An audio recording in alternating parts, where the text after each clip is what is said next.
নিচে থেকে আরেকটু নিচে থেকে দাও।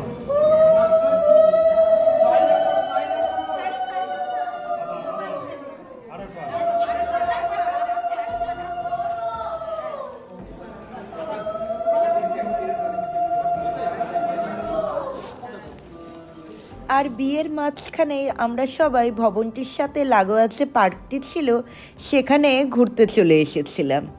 তো চলুন আবার ভেতরে যাওয়া যাক। আমরা যখন ভেতরে গেলাম তখন দেখতে পেলাম বোনের 7 পাক এবং সাথে সিঁদুরদানও চালু হয়ে গেছে। আর যাই বলুন না কেন, এই 7 পাক ঘোরার সময় বরকনের থেকেও কিন্তু তার আত্মীয় স্বজনদের আনন্দ হয় বেশি।